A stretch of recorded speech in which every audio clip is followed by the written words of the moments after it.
오늘 우리에게 주시는 말씀입니다. 오늘 우리에게 주시는 말씀 느헤미야 4장 1절부터 6절.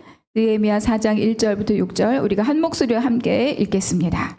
산발랏이 우리가 성을 건축한다 함을 듣고 크게 분노하여 유다 사람들을 비웃으며 자기 형제들과 사마리아 군대 앞에서 일러 말하되 이 미약한 유다 사람들이 하는 일이 무엇인가? 스스로 견고하게 하려는가? 제사를 드리려는가? 하루의 일을 마치려는가? 불탄 돌을 흙무더기에서 다시 일으키려는가 하고 암몬 사람 도비아는 곁에 있다가 이르되 그들이 건축하는 돌 성벽은 여호가 올라가도 곧 무너지리라 하더라. 우리 하나님이여 들으시옵소서. 우리가 업신여김을 당하나이다. 원하건대 그들이 욕하는 것을 자기들의 머리에 돌리사 노략거리가 되어 이방에 사로잡히게 하시고 주 앞에서 그들의 악을 덮어두지 마시며 그들의 죄를 도말하지 마옵소서. 그들이 건축하는 자 앞에서 주를 노하시게 하였음이니다 하고 이에 우리가 성을 건축하여 전부가 연결되고 높이가 절반에 이르렀으니 이는 백성이 마음들여 일을 하였음이니라. 아멘. 자, 우리가 느헤미야 말씀을 매주 함께 나누고 있습니다. 여러분 우리가 말을 하고 살죠. 특별하게 문제가 있는 사람이 아니면 말을 배운 이후로부터 평생 우리는 말을 하고 살아갑니다. 근데 말이라고 하는 게 권세가 있고 힘이 있어요. 그렇죠? 그러니까 말은 개인의 삶 그리고 공동체에 강력한 영향을 미치는 것이 바로 말입니다. 그러니까 말이라고 하는 건 단순한 소리가 아니죠. 말은 내 마음, 내 생각을 담아서 전달해 주는 거예요. 그래서 말로 사람을 살리기도 하고 죽이기도 하고 말로 상처를 주기도 하고 또 치유를 주기도 합니다. 성경에도 그 말의 힘의 깊이를 말씀하고 있는 많은 성경 구절들이 있어요. 여러분 혹시 검색한다면 말, 혀 이런 거 한번 검색해 보세요. 수도 없이 뜰 겁니다.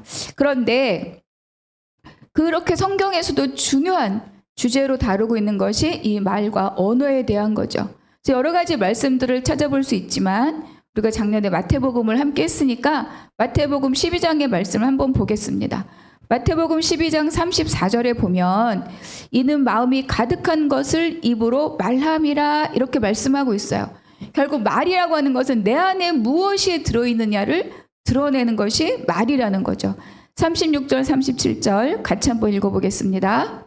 선한 사람은 그 쌓은 선에서 선한 것을 내고 악한 사람은 36절과 37절 한번 읽어볼까요? 내가 너희에게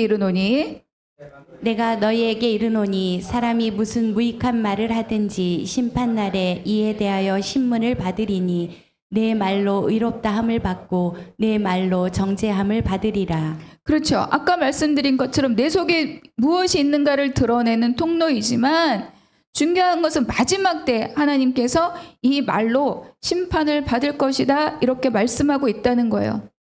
근데 여기서 말하는 말이라는 게 과연 뭐냐? 이 말은 교회에서 사용하는 말 또는 기도할 때 사용하는 말이 아닙니다. 결국 의식하고 내가 통제하고 내가 틀에 만들어서 꿰어 사는 그런 말을 말하는 것이 아니라 우리의 일상의 언어를 지금 말씀하고 있는 거예요. 우리가 집에서 하는 말, 친구들을 만났을 때 하는 말, 직장이나 또 사람들이나 어디에서나 편안하게 내가 의식하지 않고 통제하지 않고 내 속에서부터 흘러나오는 그 말을 여기서 말씀하고 있어요. 근데 그런 일상의 말들이 우리에게 여러 가지 영향을 끼칩니다. 첫 번째가 뭐냐 하면 우리가 하는 말은 우리의 신분을 확인시켜 줍니다. 무슨 뜻이냐? 여러분 듣고 새긴 말이 우리의 자아 정체성을 만들고 듣고 새긴 말이 우리의 정체성을 형성해요. 그러니까 내가 무슨 말을 어떻게 하느냐라는 것은 내가 누구인지를 드러내는 도구가 된다는 거죠. 그래서 상황과 시간이 있어요. 상황과 사건이 있을 때 내가 나를 드러내는 겁니다. 그 나를 드러내는 도구가 뭐다? 바로 말이라고 하는 거예요.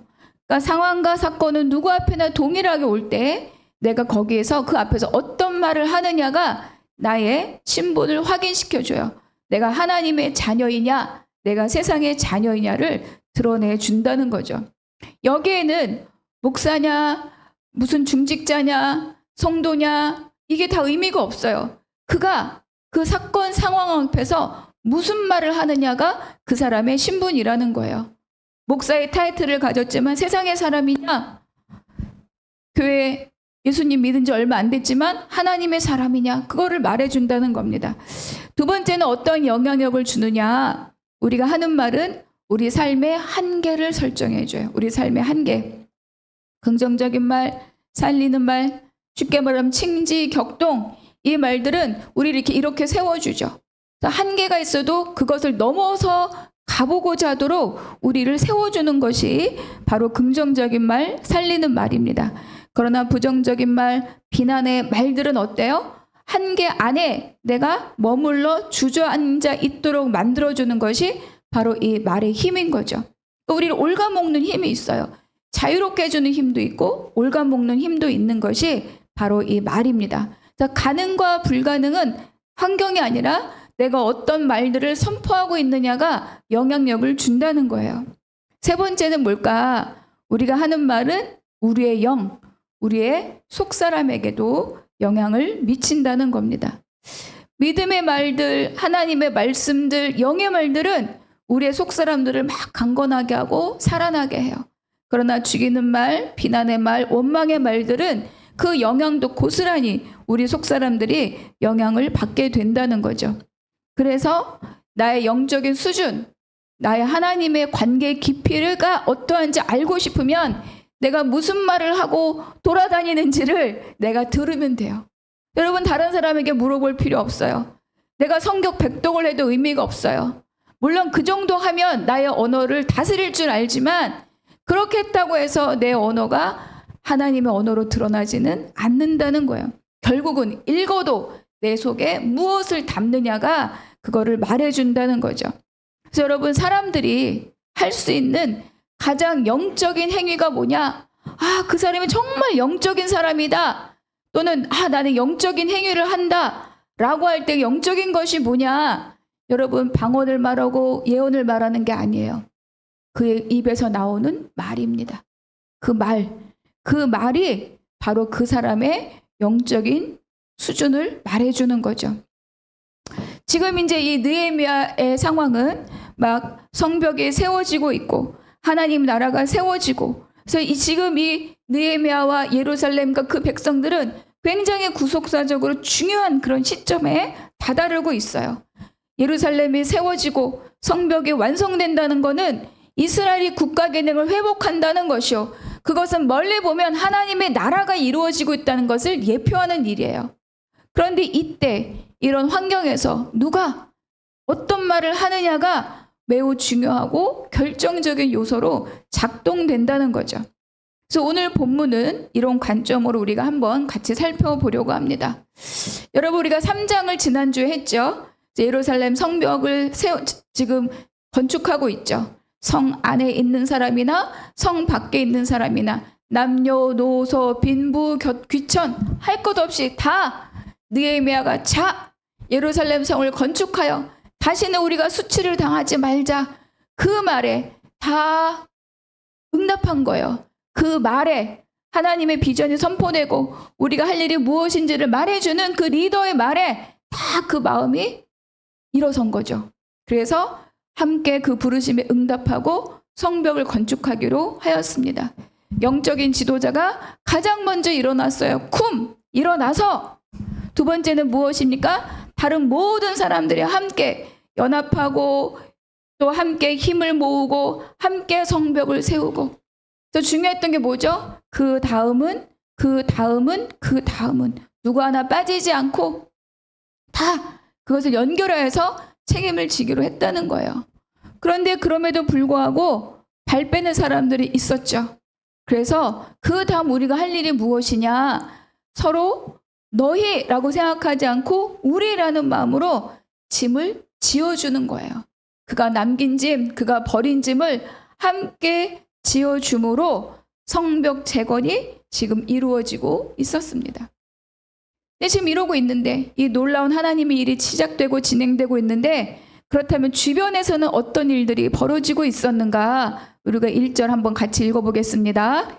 산발랏이 우리가 성을 건축한다 함을 듣고 크게 분노하여 유다 사람들을 비웃으며 자, 이 소식을 들은 사람이 산발랏이라고 나옵니다. 물론 산발랏 아니라 도비아, 겟셈 뭐 주변에 많은 사람들이 있죠. 근데 이 호른 사람 산발랏이 두 가지 반응을 나타내요. 크게 분노하였고 유다 사람을 비웃었다. 도대체 분노의 이유가 무엇일까 하는 겁니다. 우리가 2장 19절을 돌이켜 보겠습니다. 2장 19절 노란 글씨 한번 읽어볼까요? 시작. 우리를 업신 여기고 우리를 비웃어 그렇죠. 아까 자 우리가 성벽을 건축하자 그 소리를 듣자마자 비웃었고 업신여겼어요. 도대체 너희들이 하는 말이 뭘 하자는 거냐? 너희가 왕을 배반하고자 하는 거냐? 이렇게 먼저 시비를 걸었죠. 느헤미야가 너희는 분깃도 없고 기업도 없고 유업도 없고 너희는 상관이 없다. 이렇게 한 번에 묵살을 당했습니다. 그러니까 이 산발랏은요, 이 이스라엘 백성들을 건드리는 거예요. 그들이 실패했던 과거를 건드립니다. 그리고 반역이라고 오해받아서 어거지로 성벽 재건을 중단했던 그 아픈 역사를 건드리는 거예요. 그걸 막 헤집어 놓는 거죠. 그래서 그들의 마음을 불편하게 하고 그들의 마음을 무너지게 하려는 것이 바로 이 산발랏의 말임이었습니다. 그럼에도 불구하고 지금 어때요? 성벽들이 지어지고 있었던 거예요. 그래서 그들은 더욱 크게 분노하였다. 여러분, 크게 분노하였다라는 말은 객관적인 상황을 넘어서 과도하게 분노 감정을 표출한다는 뜻입니다. 여러분 봅시다. 과도한 감정 표출은 거기에 이유가 있다는 거예요. 걸림이 있다.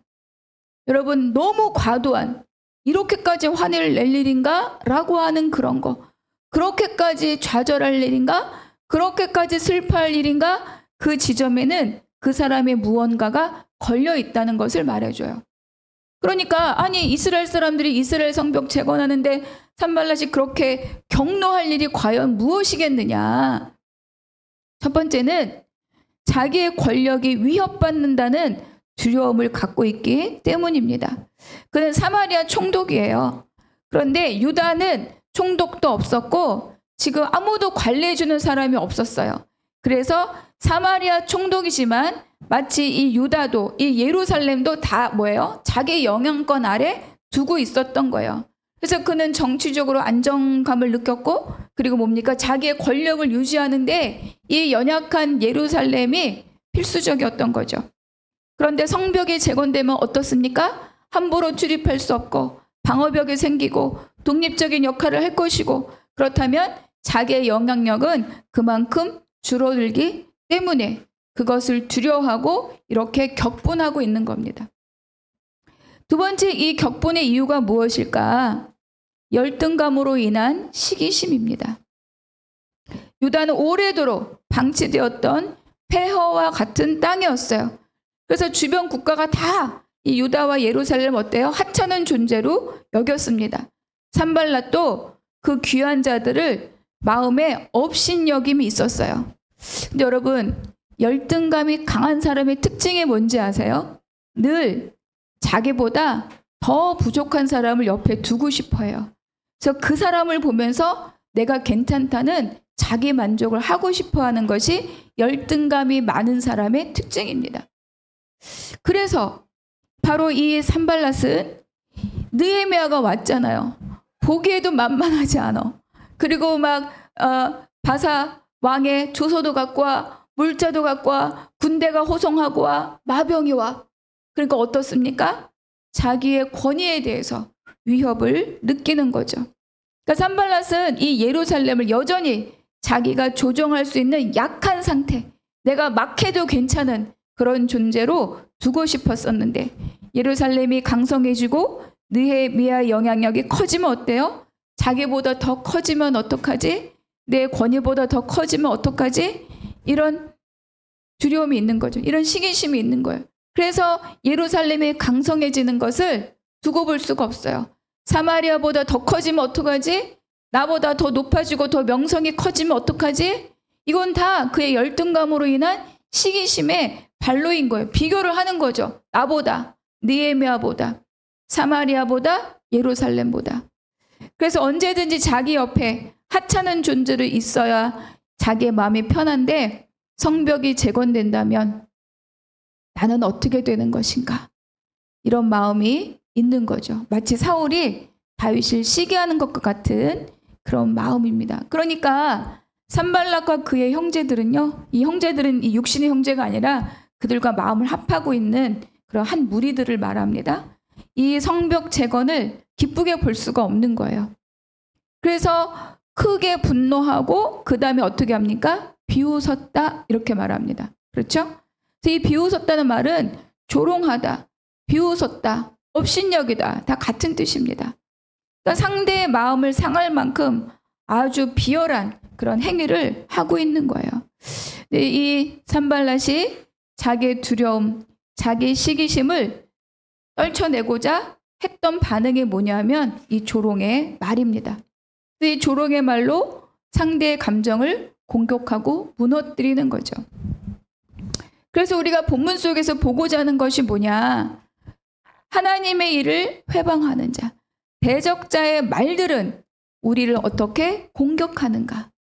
우리는, 하나님의 사람은, 언약 백성은 이런 말에 우리가 어떻게 응대해야 되는가?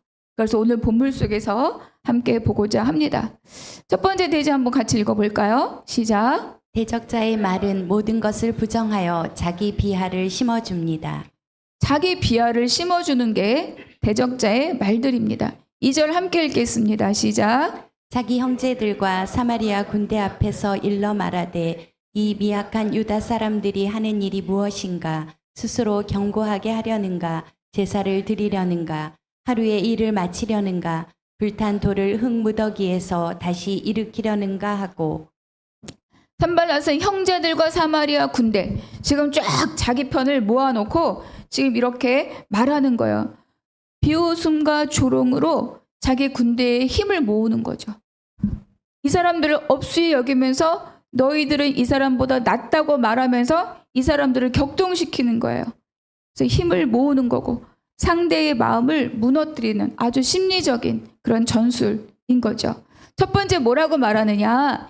이 미약한 유대 사람들이 하는 일이 무엇인가? 무슨 뜻입니까?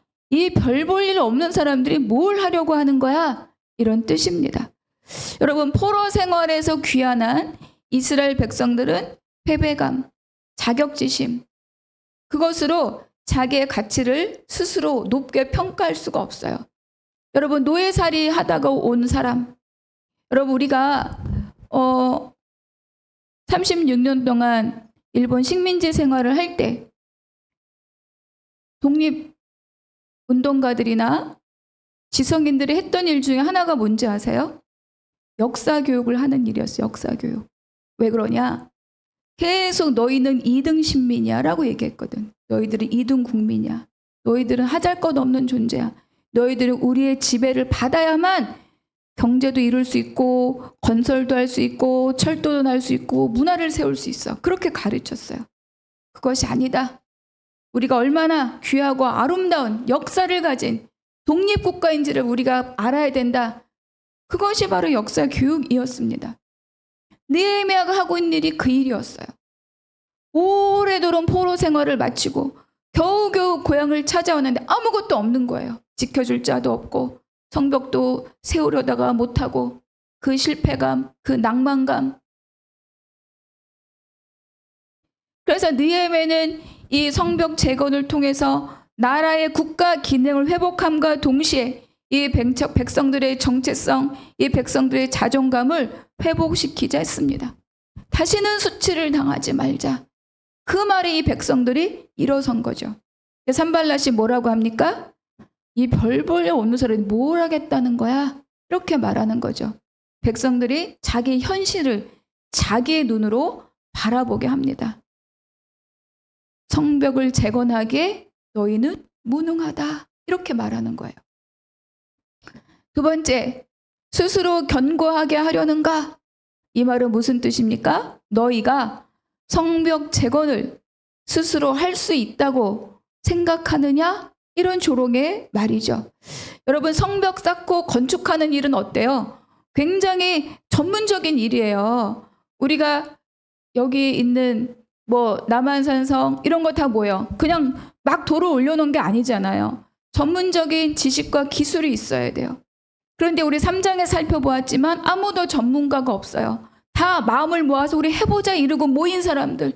제사장, 레위인, 상인, 여인, 세공업자 다 그런 사람들이잖아요. 근데 산발랏은 이거를 말해주는 거예요. 너희는 전문성이 없잖아. 한 줄은 쌌지만 두 줄은 안 돼. 너희는 이 공사를 할 수 없다. 그 말은 무슨 뜻입니까? 너희는 나라를 다시 세울 수 없다. 그렇게 말하는 겁니다. 세 번째 뭐라고 합니까? 제사를 드리려는가? 너희 여기서 제사 드리려고 그래? 이런 의미가 아니에요. 이들은 믿음, 이스라엘 백성들의 신앙심을 공격하는 거예요. 기술이 있어야지, 돈이 있어야지, 능력이 있어야지. 기도하면 될 일이야? 제사하면 될 일이야? 제사한다고 성벽을 세워지겠어? 이런 말입니다. 여러분, 우리도 이런 조롱임을 받지 않습니까? 가서 일을 하고 돈을 벌어야지. 맨날 교회 가서 기도하면 그게 될 일이냐? 라고 말하는 그런 조롱들 듣는 경우 있지 않습니까? 성벽을 재건하려면 능력이 필요하지 제사가 필요한 것이 아니라는 거예요. 기도한다고 될 일이냐? 그러면 하나님이 뚝딱 해준다냐? 이렇게 물어보는 거거든요. 네 번째, 하루의 일을 마치려는가? 이렇게 물어봅니다.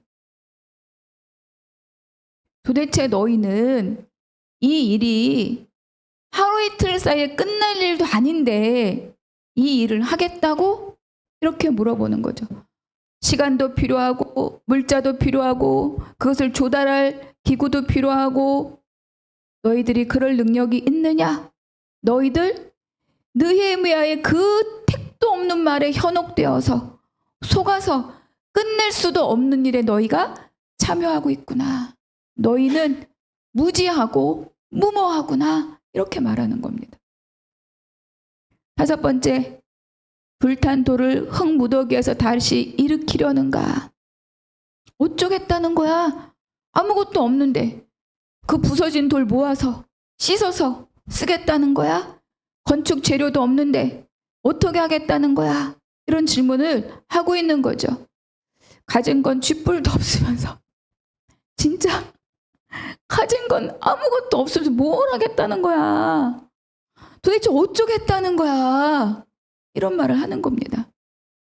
그런데 여러분 잠깐 이 말은요 굉장히 왜곡된 말이에요. 여러분 기억하시겠지만 느헤미야가 페르시아에서 올 때 왕에게 요구하죠. 양문과 성곽과 내가 거처할 집을 지을 목재를 주소서. 그렇죠? 아삽에게 주소를 주소서. 그러니까 100%는 아닐 수 있지만 물자들을 가지고 왔어요.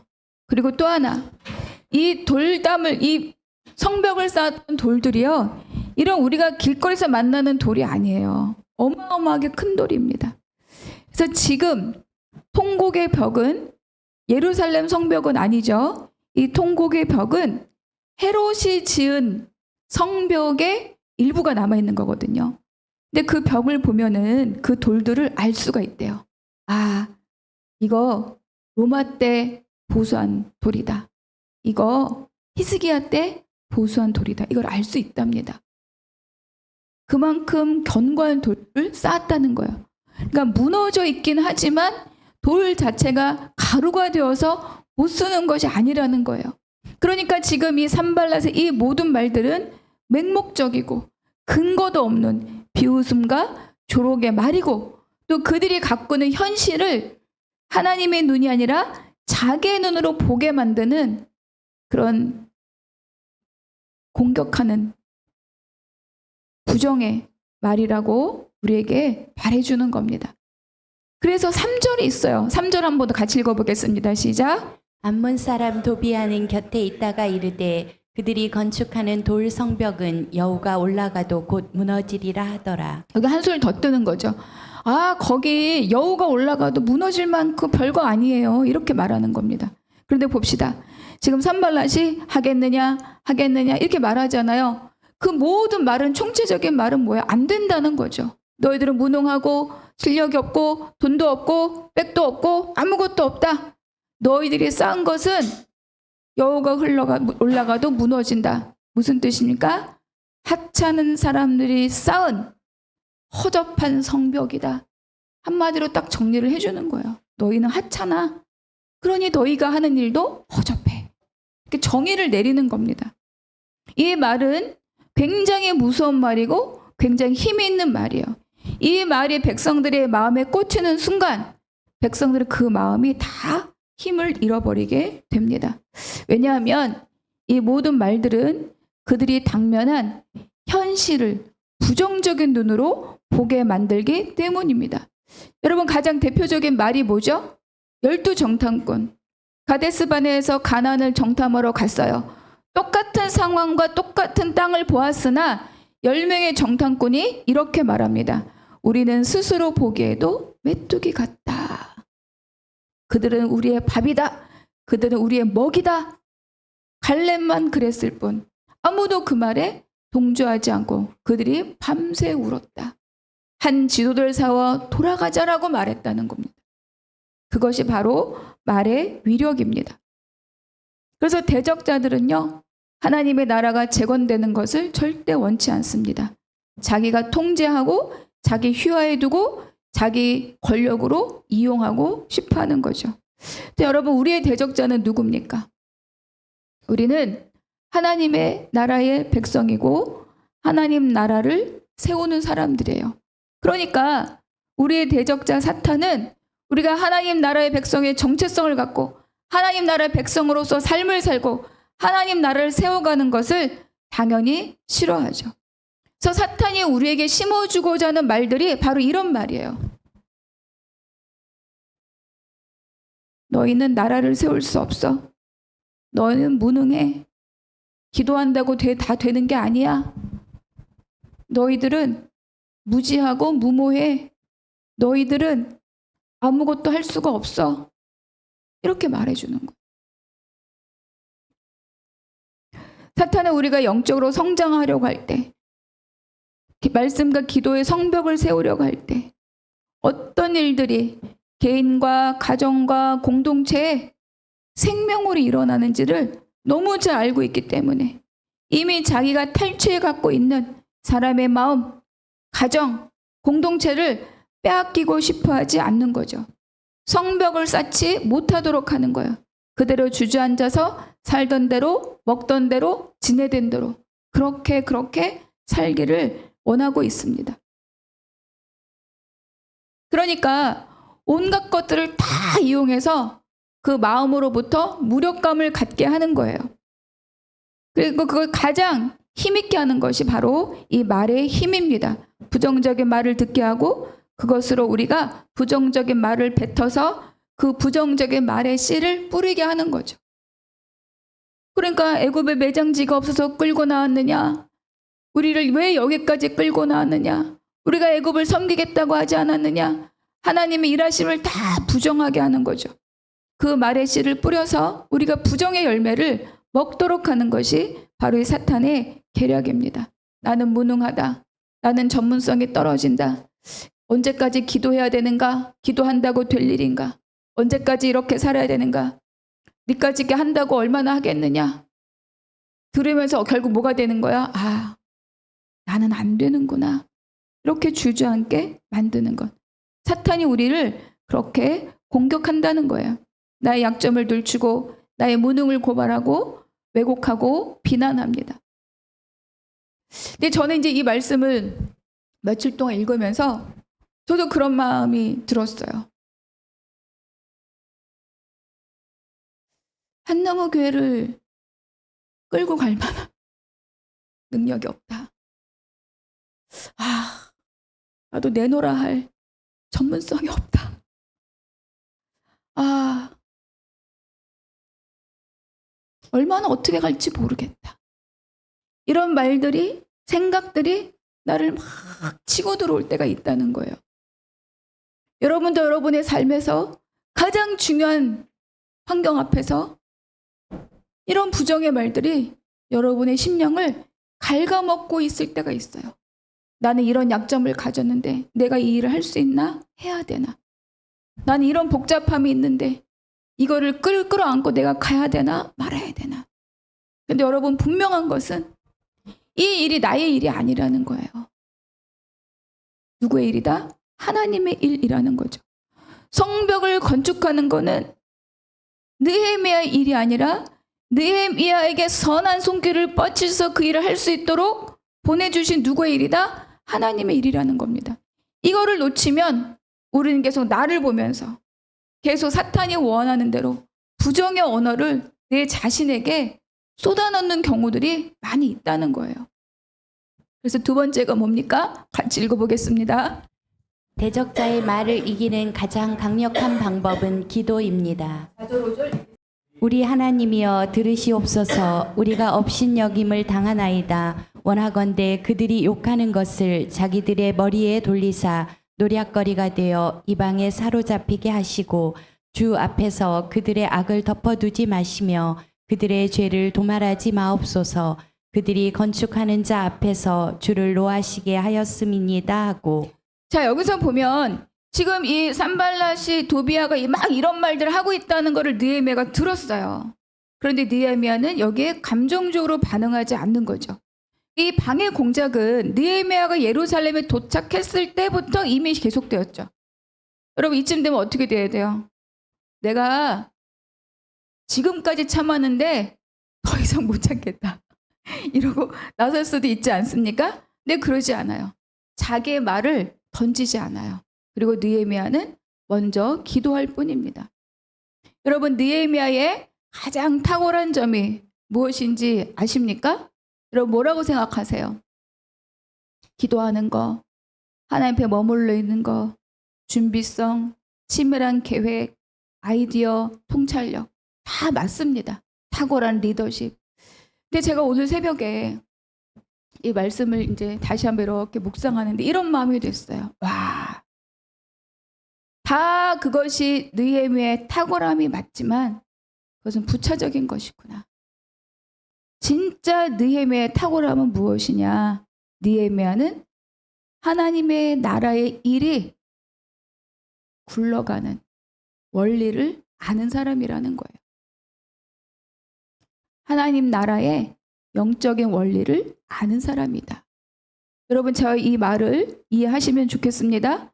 그러니까 대적제의 말들은 백성이나 느헤미야를 말하는 것이 아니라 이 말은 하나님께서 끌어가시는 하나님의 일에 대한 이들의 두려움에 대한 반응이라는 거예요. 이해가 되시나요? 그래서 이 대적제의 말은 하나님을 대적하고 하나님의 일을 회방하는 말이라는 겁니다. 이걸 알기 때문에 느헤미야는 자기의 말이나 자기의 감정으로 나서지 않고 또 같은 방법으로 맞서지 않고 그가 하는 일은 무엇입니까? 하나님께 고발하는 거예요. 4절과 5절 말씀을 읽으면요. 그야말로 저주와 가까운 기도입니다. 그들이 이스라엘에게 하는 그대로 갚아달라고 하죠. 그들의 조롱을 그들에게 돌아가게 하소서. 그들이 노력당하게 하시고 이방에 사로잡혀가게 하소서. 지금 이스라엘이 그런 꼴로 있다가 온 거잖아요. 그렇죠? 그들을 용서하지 마시고 심판하여 주소서. 이렇게 기도하는 결정적인 이유가 있어요. 말씀 끝에 우리 한번 하나 읽어볼까요? 시작. 그들이 건축하는 자 앞에서 주를 노하시게 하였음이니이다 하고. 그렇죠. 대적자들이 말로 공격했던 모든 것들은 결과적으로 이 일의 주권대 되시는 하나님의 진노를 자극한 일이라는 거예요. 그들의 말은 개인 또는 백성이 아니라 하나님을 공격하고 하나님을 모독하고 하나님 나라의 일을 회방한 그 일이라는 거죠. 그렇기 때문에 느헤미야가 자기의 말로 자기의 감정으로 자기의 방법으로 대응할 필요가 있다 없다? 없다. 근데 여러분 이러한 하나님 나라의 원리는 우리에게도 동일하게 적용됩니다. 여러분 아까 말씀 주신 말로 의로움을 받고 말로 정죄함을 받는다고 했으니까 나의 말이 하나님 앞에서 나의 정체성을 말해주는 거예요. 나의 말이 하나님 나라의 일에 회복거리가 되지 않도록 합시다. 나의 말이 타인에게 뿐만 아니라 나에게도 스스로 비난과 부정어를 흘려서 하나님의 형상을 훼손시키지 않는 우리 모두가 되기를 바랍니다. 대적자의 말은 감정적이고 부정적이고 죽이는 말이고 비하시키는 말이지만 하나님 나라의 백성의 말은 기도를 통해서 나가는 말입니다. 하나님의 일하심 알고 그것에 반응하는 말인 거죠. 긍정적이고 살리고 존귀히 여기는 말. 우리의 말들이 우리 공동체 안에서 그런 말들로 선포되기를 바랍니다. 그래서 세 번째가 있어요. 함께 읽어보겠습니다. 시작. 대적자의 말을 이기는 힘은 말씀으로 채워진 마음입니다. 대적자들이 말로 우리를 공격할 때, 생각으로 우리를 공격할 때 그것을 너끈히 이기는 방법은 내가 이를 악무는 게 아니라 하나님께 맡기고 기도하는 거예요. 그리고 그 말을 이기는 진짜 힘은 뭐냐? 내가 상대해야 될 것은 뭐냐? 말씀으로 채워진 마음이라는 겁니다.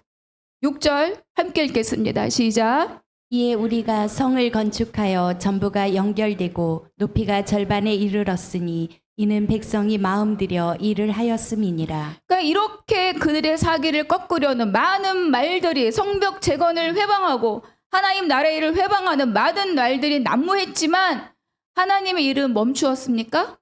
아닙니다. 멈추지 않고 계속 진행됐어요. 성벽이 전부 연결되었습니다. 그 다음은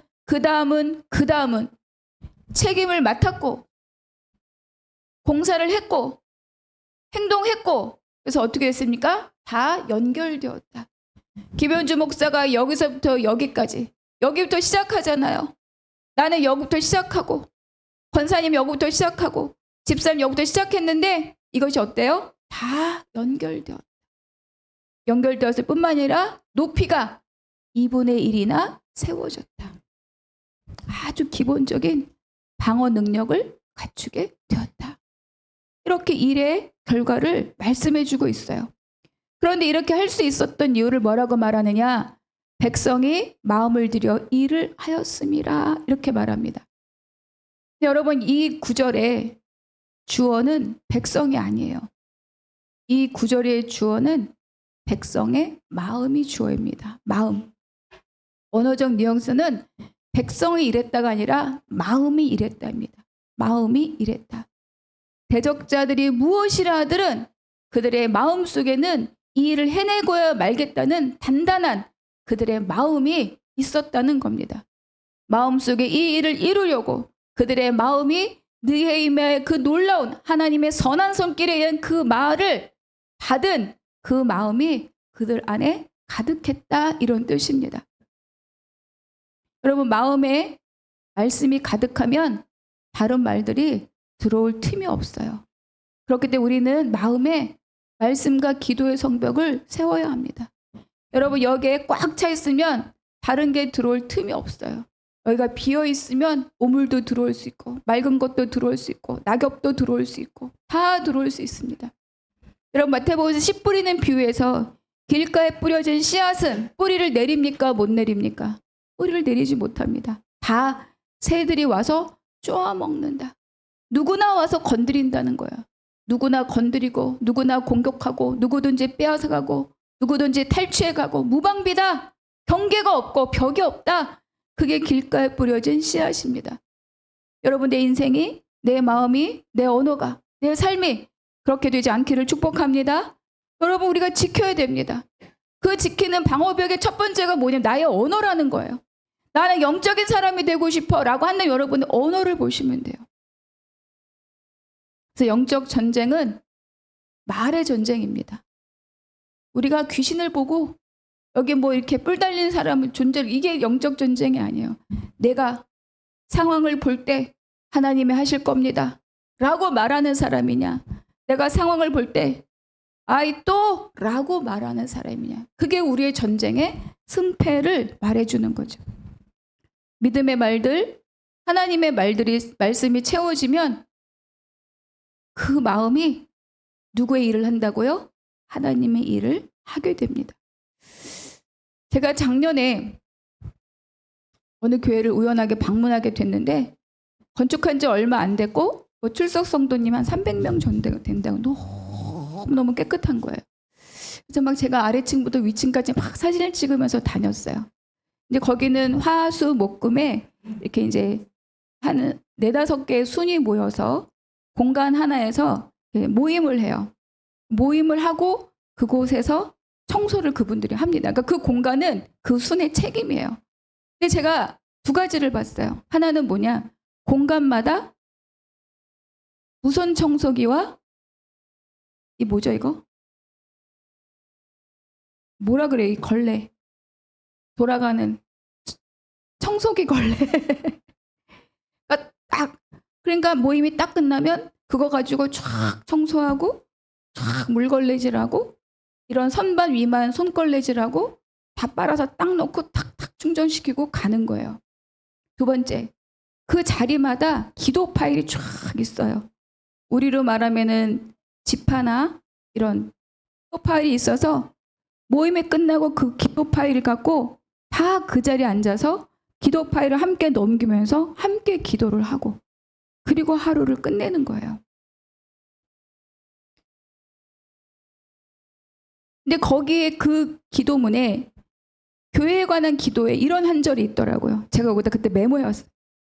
자기의 의견이 아니라 주님의 뜻을 구하는 교회가 되게 하소서. 의견이 필요하지 않은 게 아니라 결과는 의견의 관철이 아니고 하나님 뜻을 이루는 일이라는 것을 말해주는 겁니다. 그러니까 마음이 있다는 것은 뜻을 구하는 마음이죠. 마음이 있다는 것은 마음을 들여 일했다는 것은 이 일이 하나님의 일이라는 하나님의 뜻에 그 마음이 붙어 있다는 거예요. 그럴 때 그 일은 함께 이루어갈 수 있다. 그래서 오늘 우리에게 말씀해주고 있는 거예요. 그렇게 비난의 말, 조롱의 말, 업신여김의 말, 부정의 말이 난무하지만 그들의 마음에 말씀이 채워져 있고 그 마음이 하나님의 뜻에 붙어 있을 때 그 일은 누가 하신다? 하나님이 하신다. 그래서 우리의 말씀, 우리의 기도가 우리의 심령을 든든하게 채워가기를 바랍니다. 그것을 통해서 여러분의 삶과 여러분의 가정과 우리 한나무교회 공동체와 중국의 하나님의 나라까지 그렇게 함께 이루어지기를 축복합니다. 여러분, 우리가 이 세상의 말, 대적의 말, 사탄의 말, 그걸 이기는 것은 나의 열심으로 이기는 게 아니에요. 그것들이 틈타고 들어오지 못하도록 내 안에 채워야 되는 거죠. 말씀으로 채웁니다. 기도로 벽을 쌓습니다. 그리고 그 다음은 우리가 함께 연합하고 함께 책임지고 함께 나아가면서 오늘은 1단, 내일은 2단, 그 다음 날은 3단, 그래서 연결되고 2분의 1까지 언젠가는 마지막 높이까지 그렇게 함께 세워가는 저와 우리 한나무교회 모든 성도님들이 되시기를 주님의 이름으로 축복합니다. 아멘. 하나님 감사합니다. 아버지, 하나님의 일을 회방하는 또 백성들의 마음을 무너뜨리려 가는 많은 조롱의 말들이 있었지만 하나님 기도함으로 또 말씀으로 마음을 채움으로 그 마음을 들여 하나님의 일을 함으로 하나님의 일들이 성벽을 재건하는 일들이 차근차근 세워져 감을 보게 하심에 감사합니다. 하나님, 우리 모든 각자의 삶이 우리 모든 성도님들의 가정이 우리 한나무교회가 그렇게 차근차근 쌓여가는 복된 공동체 되게 하여 주시옵소서. 감사하고 우리 주 예수 그리스도의 이름으로 기도하옵나이다. 아멘.